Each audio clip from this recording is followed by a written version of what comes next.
All right, so with this one, we want to make sure that we take our time because we can see the parentheses are touching, which means it's multiplied. All right, I'm going to show you the way I do it, the way that a lot of other people do it.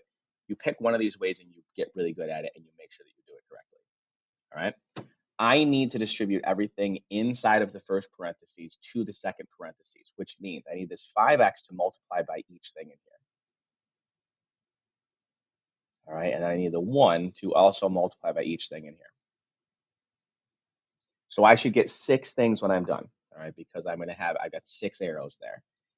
The slower I go, the better I'm going to be at the end of this because I don't want to do it twice. 5x times negative 8x squared is negative 40x to the third. 5x times negative 9x is negative 45x squared.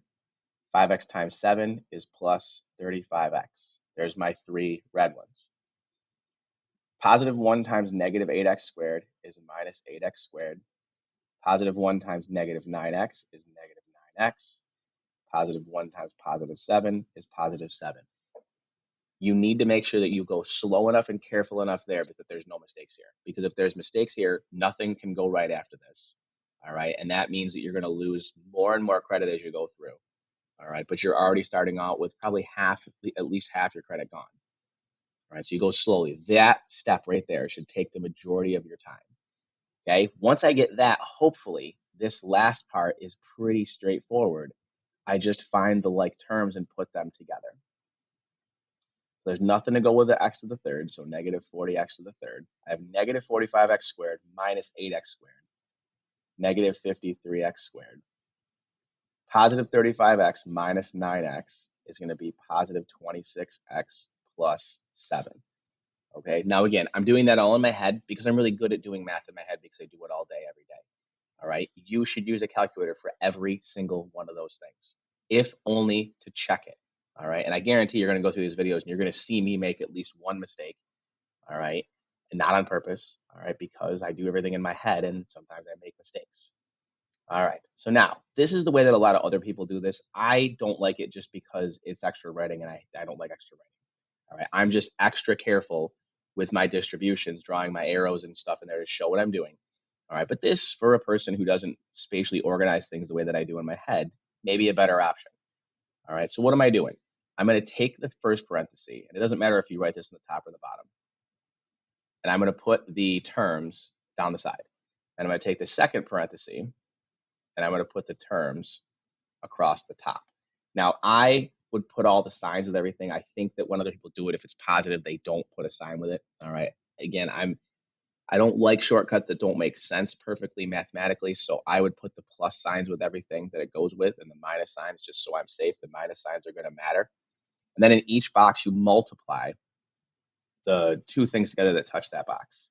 So this first box here is going to be negative 40x to the third. And then that's going to be negative 45x squared. And that's going to be plus 35x. And again, I'm putting the plus there. It's positive. I want to make sure my signs are right. That's the one thing I don't like about this is sometimes the signs vanish, and that's not good. Positive 1 times negative 8x squared is negative 8x squared. Positive 1 times negative 9x is negative 9x. Positive 1 times positive 7 is positive 7. And if I zoom out here and you look at this, in those boxes are the same exact terms that I got in my first line. All right, so the same exact things. Now, you should probably combine the like terms while they're right in the boxes. All right, so those two are going to go together, and those two are going to go together. It's not always going to work out that they'll be diagonally like that from each other. It will sometimes, but not all the time. So then as I pull things out of the boxes, I'm going to organize them in exponents going down. I'm also going to combine the like terms as they come out so that I don't have to write this extra times. So the x to the third is the biggest exponent, so I'm going to do that.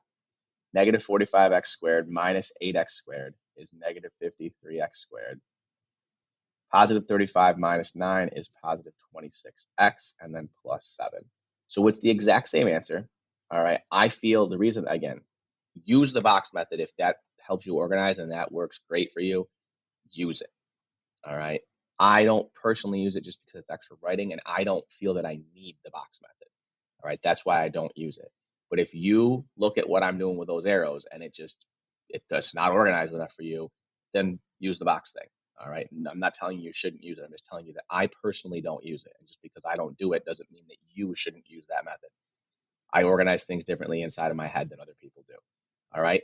You pick one of these two things, you get really good at it, and you pay attention to all of your exponents so that you make sure you don't make any mistakes when you're going through and doing this stuff.